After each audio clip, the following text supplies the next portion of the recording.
Welcome, ladies and gentlemen. My name is Mike Geske. I am Bob Coleman's youngest son. He is currently in Atlanta finishing up a conference. And my brother Joseph is doing a charity thing today. So you're stuck with me and, of course, Lance. All right, guys, this is week 4 of office hours for the Coleman Certified SBA 7A Loan Closer Training. You can send your questions as usual. You're going to send them to Mike at colemanreport.com if you have questions during the program. Additionally, there's a way for you to get on the chat box and send a question, so make sure and send questions if you have those. Still want to continue to encourage you to send the great questions that you've been sending throughout the week. They certainly bring added value to this program. So let's go ahead and get started with the poll questions.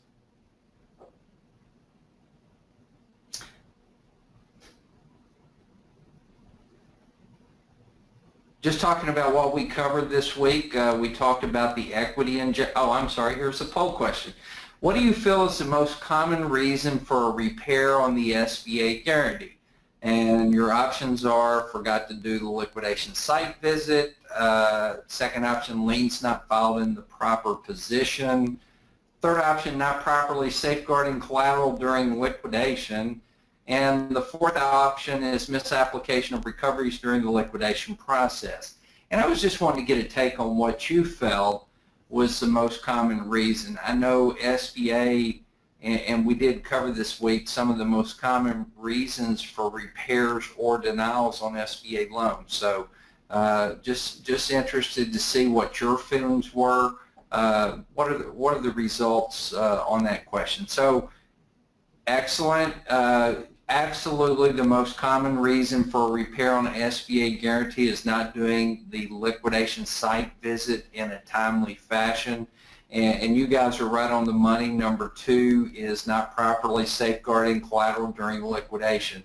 Earlier today, I was visiting with some of the people in our closing department here, and we were talking about a particular project where we were having to have a discussion about forced place insurance. 2 things I can tell you. One, if a loan goes in liquidation, a clock starts in terms of doing a timely site visit. If it's a payment default SBA loan, it has to be done within 60 days.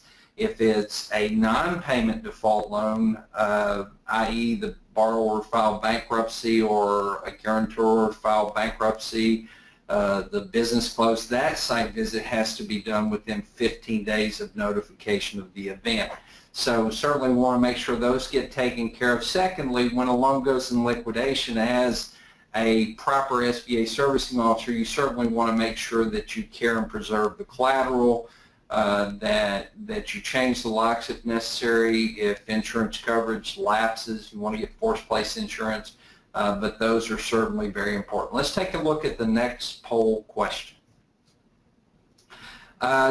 Is there a go-to person in your bank or your credit union for reconciliation of tax transcripts with the tax returns you received during the application process?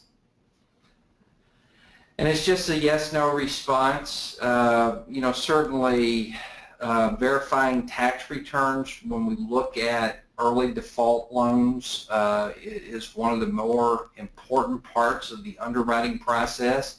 Making sure to get the 4506T completed, get the transcripts in, but when you get the transcripts in, that's not the end of the process. You want to compare those transcripts to the actual tax returns that you received. So 40% said yes, there's a go-to person, 60% said no. Certainly there's not a right or wrong answer here. Some institutions will let the lending officer do the reconciliation. Some lending institutions will have people in the closing department do the reconciliation. The important takeaway from this is get the 4506T completed, get the tax transcripts back, and make sure that somebody in your organization, whether it be somebody in your closing department or the lending officer, actually reconciles the tax transcripts with the tax returns received. Let's take a look at the next poll question. When an SBA loan has a standby agreement in place, what do you think is a good reason for termination of that standby? Your choices are the loan is seasoned. Choice number 2, cash flow indicates they can easily service all debt. Choice number 3, the holder of the standby note asks, well, shouldn't be asked for payments, it's supposed to be asked for release, or wants payments on their loan and wants the standby release. Choice number 4, 12 months has passed from the date of the note. Again, standby agreements are a pretty normal part of an SBA loan. Quite often the equity position that the small business borrower has when they're buying or acquiring an existing business is accomplished through a standby. The seller provides a note and takes a standby. And this group is very, very bright, because probably the very best reason to allow termination of the standby is when cash flow, historical cash flow, clearly indicates the ability to service all debt, including the standby note, if terminated. Let's look at the final poll question. What percentage down payment does your bank require on business acquisition loans? And the question is related to when you have a small business borrower that's looking to buy an existing business, what kind of down payment does your bank look for? And I'm really not looking for what does the SBA say is correct. I'm looking for your commercial lending policy. On a business acquisition loan, how much down payment or equity injection do you require?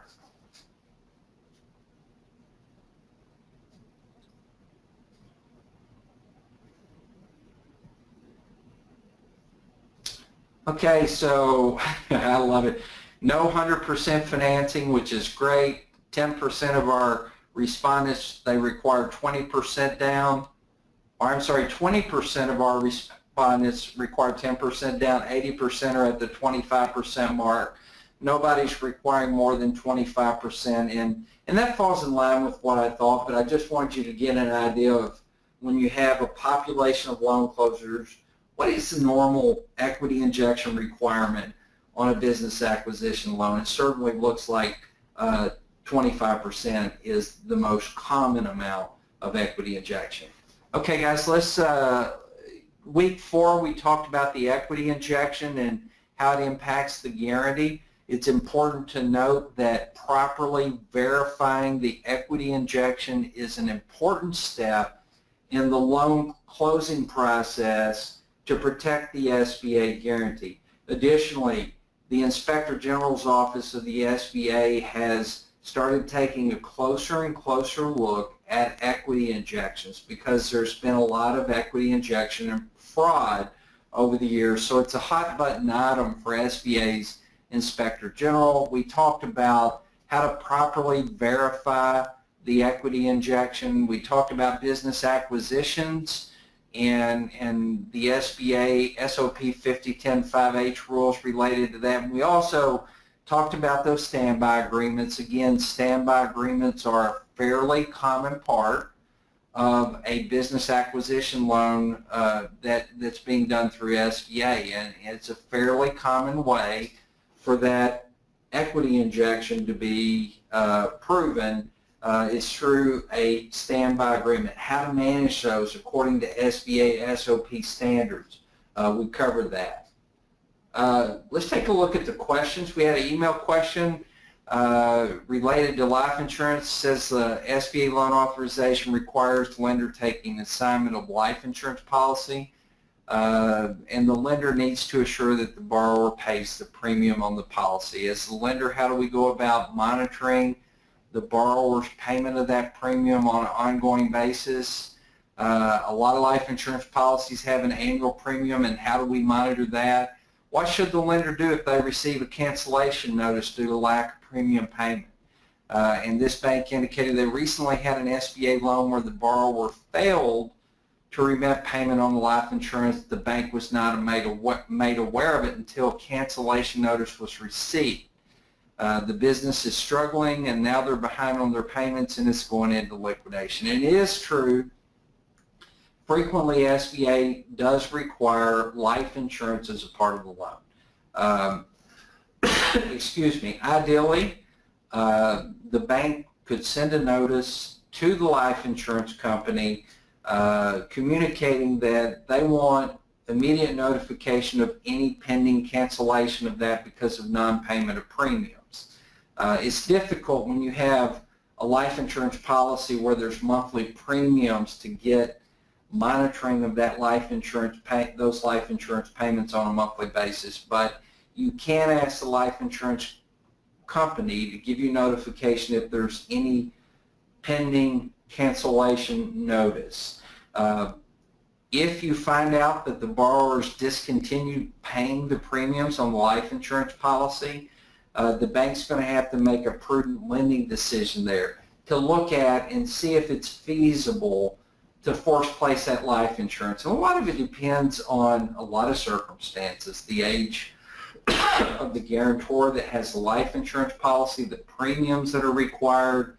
You know, is there a likelihood, you know, if you have a 25-year-old borrower and a 5-year term loan, it may not be prudent to force place the life insurance in a lot of circumstances because the loan's probably going to pay off or go through liquidation before that borrower potentially would pass away and you could collect on the life insurance. So it does come down to a prudent lending decision.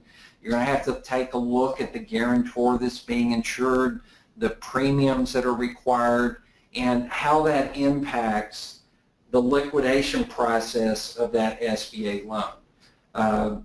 If life insurance is required in the loan documents and the SBA loan authorization and you receive notice that the payments haven't been made, again, the SOP states that continuing coverage should be based on prudent lending practices, and it's going to be made on a case-by-case basis.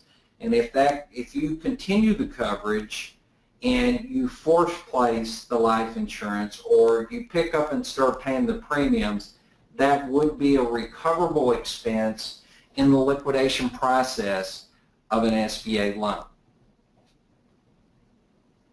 Let's take a look at week 5. Week 5, we're going to take a look at the SBA 7A loan checklist. It's a great way for you as a closer to understand all the documentation that's required for an SBA application. We're going to take a look at some forms, the SBA Form 147 and 148, the note form, and the personal guarantee form. We'll take a look at the SBA Form 1919, a critically important form in your SBA lending life because this helps us to make a proper determination of eligibility on an SBA borrower. We're going to talk about the 912 and the 159. Earlier today, I completed an SBA Form 159. We had done an express loan and assisted with the packaging of that SBA loan, and we charged a small fee. And I completed the Form 159 as part of the SBA package to identify the amount of that fee, and you know, completed that to include in the SBA loan file. And we're going to talk about SBA Express loans. And I just mentioned my bank's an SBA Express lender. Throughout my career, I've helped 3 different banks that I've been an officer at become SBA Express lenders. And as Chief Operating Officer of a lender service provider, I helped other SBA participant banks get involved in the Express program.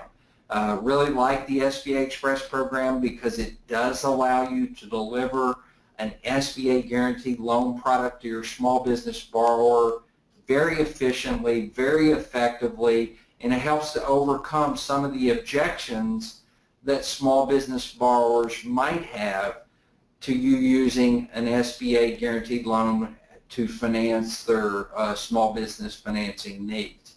So it's going to be a good week. Again, the checklist, some of the SBA forms, and we're going to take a look at the SBA Express program. If your bank's not participating, I highly recommend that you look into it, and if you have questions about it, I'd be more than happy to answer those. Does anybody have questions? If you have questions, again, you can submit them to Mike at ColemanReport.com. As well, there's a chat box. Mike, do we have one? No questions so far. Looks like... Okay, guys, looks like no questions this week. Thank you so much for participating in office hours this week. I do encourage you, as you work through week 5, if you have questions about the materials covered, or if you have a question about an actual loan project that you're working on and need some clarification, you can send those to me at Lance at ColemanReport.com. You can send them to Joseph, Bob, and Mike. Mike at ColemanReport.com, Bob at ColemanReport.com, and Joseph at ColemanReport.com. So we certainly look forward to your questions, and we look forward to seeing you next week on office hours for the SBA Certified Loan Closer Training.